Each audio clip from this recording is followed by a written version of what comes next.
আসসালামু আলাইকুম ফ্রেন্ডস, আরও একটি নতুন ভিডিও নিয়ে আপনাদের সামনে উপস্থিত হলাম। আজকের এই ভিডিওতে আমি আপনাদের দেখাবো কিভাবে এই ধরনের প্রফেশনাল লোগো ডিজাইন করবেন। তো এই ধরনের প্রফেশনাল আর লোগো ডিজাইন কিন্তু আপনি আপনার ফোনের মাধ্যমে করতে পারবেন। এর জন্য আপনার একটি অ্যাপ্লিকেশনের প্রয়োজন হবে। গুগল প্লে স্টোর থেকে পিক্সেল ল্যাব অ্যাপ্লিকেশনটি আপনাদের ইনস্টল করে নিতে হবে। গুগল প্লে স্টোরে গিয়ে সার্চ করলে অ্যাপসটি পেয়ে যাবেন। ভিডিওটির কোনো অংশ বুঝতে অসুবিধা হলে আমার ফেসবুক পেজ আকাশ অনলাইন স্কুল, সেখানে নক দিতে পারেন। সেখানে আমি আপনাদের সকল সমস্যার সমাধান দেওয়ার চেষ্টা করব। দেরি না করে চলুন ভিডিওটি শুরু করা যাক। পিক্সেল ল্যাব অ্যাপসটি ফার্স্ট টাইম ওপেন করলে আপনাদের সামনে এরকম আসতে পারে। তারপর ক্যান্সেলে ক্লিক করার পর এই লেখাটি আমাদের ডিলিট করে দিতে হবে। যেহেতু আমরা প্রফেশনাল একটা ডিজাইন করবো, এই জন্য হচ্ছে সর্বপ্রথম আমাদের একটা ইমেজ সাইজ সিলেক্ট করতে হবে। তো এখান থেকে আমি ইউটিউব থাম্বনেল অনুযায়ী একটা ইমেজ সাইজ নিয়ে নিলাম। তারপর হচ্ছে আপনারা এই অপশনটিতে আসবেন।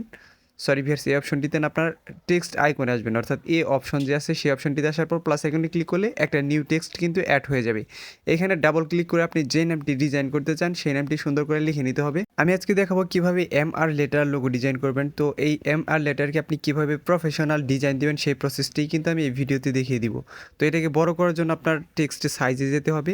তো এখান থেকে টেক্সটের সাইজে যাওয়ার পর এটাতে আপনি এরকমভাবে বড় করতে পারবেন, কিংবা হচ্ছে আপনার এই যে ডটগুলো আছে সেই ডটগুলোতে টান দিয়ে কিন্তু ছোটো বড় করা যায়। এখন এটাকে স্টাইলিশ লুকস দেওয়ার জন্য আপনার ফন্ট ইউজ করতে হবে। তো দেখেন এখানে অনেকগুলো ফন্ট আছে, কিন্তু আজকের যে ফন্টটি আমি ইউজ করবো সেটা হচ্ছে মাই ফন্টে আসতে হবে।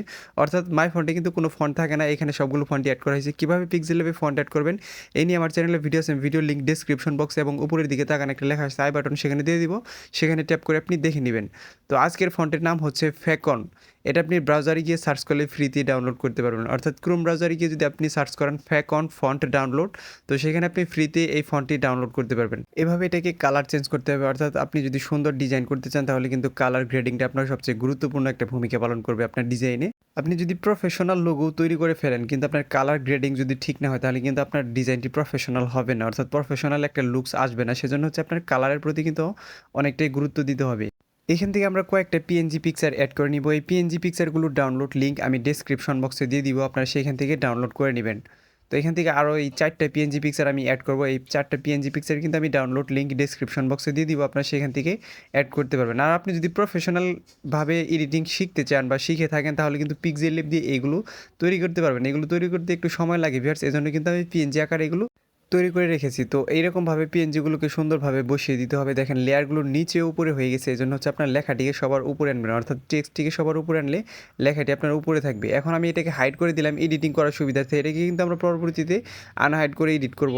তো এরকমভাবে সুন্দর করে আপনার লেখাটিকে মাঝ বরাবর বসানোর পর আমাদের কিন্তু এগুলোর কালারও চেঞ্জ করতে হবে। আর আপনি কীভাবে কালার চেঞ্জ করবেন সেই প্রসেসটি কিন্তু আপনি টেক্সট আইকনে দেখেছেন যে কীভাবে কালার চেঞ্জ করতে হবে। আপনি শেপ আইকনের যদি কালার চেঞ্জ করতে চান সেই ক্ষেত্রে কিন্তু আপনার শেপ আইকনে চলে যেতে হবে। আর টেক্সট আইকনের কালার যদি চেঞ্জ করতে চান, অর্থাৎ টেক্সট বা লেখার কালার যদি চেঞ্জ করতে চান সেক্ষেত্রে আপনার এই আইকন যে আছে নিচের দিকে সেই আইকনে আসতে হবে।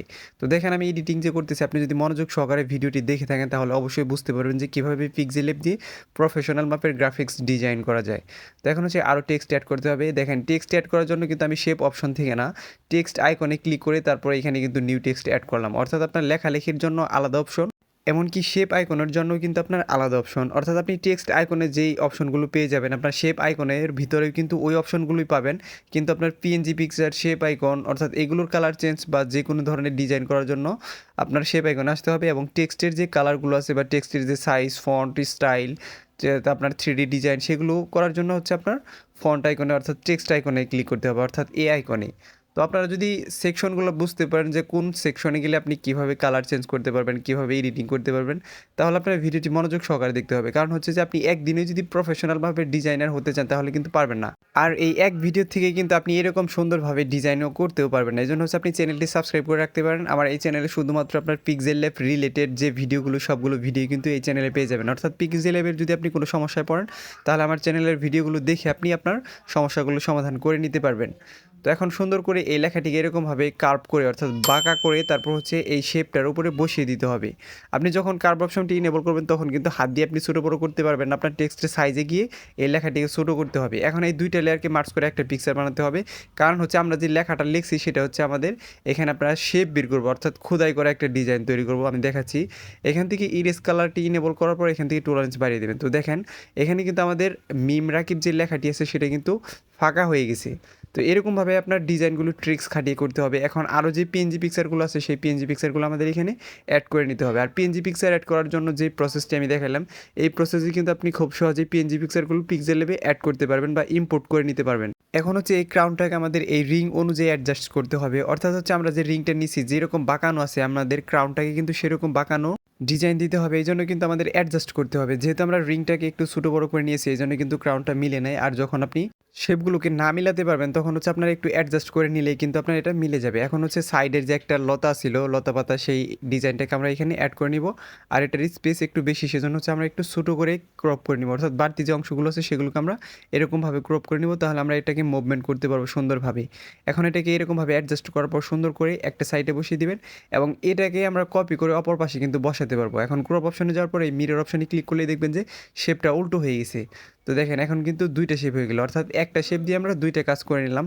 এখন এইগুলোর কিন্তু কালার চেঞ্জ করতে হবে। কিন্তু প্রথমেই বলে নিছি ভিউয়ার্স যে আপনার প্রফেশনাল ডিজাইন করার জন্য কিন্তু আপনার কালারগুলো অনেক গুরুত্বপূর্ণ ভূমিকা পালন করবে।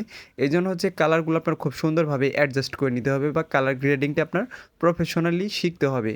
তো এখানে আমি যেই কালারগুলো ইউজ করতেছি এই কালারগুলো যদি আপনি আপনার লোগোতে ইউজ করেন তাহলে কিন্তু আপনি প্রফেশনাল একটা ডিজাইন আপনিও করতে পারবেন। তো দেখেন এখন কিন্তু কালারগুলো খুব সুন্দরভাবে ম্যাচিং হয়ে যাচ্ছে। এখন হচ্ছে এই লোগোটাকে 3D ডিজাইন দেওয়ার জন্য আপনার সম্পূর্ণ লেয়ারগুলোকে মার্জ করে একটা পিকচার বানিয়ে নিতে হবে। কারণ হচ্ছে আপনি যদি প্রত্যেকটা শেপের একবার করে 3D ডিজাইন দেন তাহলে কয়েকবার কিন্তু আপনার 3D ডিজাইন দিতে হবে। আর যদি আপনি মার্জ করে নেন তাহলে একটা পিকচার হয়ে যাবে। আপনি যদি একবার 3D ডিজাইন দেন তাহলে কিন্তু সম্পূর্ণ লোগোটার 3D ডিজাইন হয়ে যাবে। এখন এটাকে 3D ডিজাইন দেওয়ার আগে আপনার ইমবোস অপশনটি ইনেবল করতে হবে। ইমবোস অপশনটি ইনেবল করলে আপনার লোগোটি নষ্ট হয়ে যেতে পারে, তারপর হচ্ছে এটাকে ছোটো বড়ো করলে একটা সময় ঠিক হয়ে যাবে। আর ইমবোস অপশনটি ইনেবল করার কারণ হচ্ছে যে এটাতে আমরা গ্লোসি কালার ইউজ করব, অর্থাৎ কালারটাকে আরও সুন্দর গ্রেডিং করার জন্য কিন্তু আমরা এই ইমবোস অপশনটি ইনেবল করলাম। এখন এটাকে 3D ডিজাইন দেওয়ার জন্য আপনার শ্যাড অপশনটি ইনেবল করতে হবে। এটাকে স্ট্রোক দিতে হবে। স্ট্রোকটা আমরা রেড কালার দিলে এই লোগোটা আরও সুন্দর দেখা যাবে। আমি দেখাচ্ছি যখন আপনি এটাকে 3D ডিজাইন দিবেন তখন কিন্তু এই স্ট্রোকটা আপনার কাজে লাগবে। আমি দেখাচ্ছি কীভাবে করতে হবে। তো এখন হচ্ছে আপনার শ্যাড অপশনটি খুঁজে বের করতে হবে। আপনি নিচের দিকে গেলে দেখবেন যে এই যে শ্যাড অপশন, এটা ইনেবল করার পর আপনার এখান থেকে এক্স পজিশনটাকে হালকা একটু মাইনাস করবেন, ওই পজিশনটাকে হালকা একটু প্লাস করবেন। এটা মাইনাস প্লাস কোনো ফ্যাক্ট না, আপনার যেরকম ভালো লাগবে আপনি সেরকম কিন্তু করতে পারবেন। তো দেখেন এখন কিন্তু লোগোটা হয়ে গেছে। এখন এটার ব্যাকগ্রাউন্ড চেঞ্জ করলে এটা অনেক প্রিমিয়াম একটা লোগো হয়ে যাবে। আমি দেখাচ্ছি কীভাবে ব্যাকগ্রাউন্ড চেঞ্জ করতে হয়।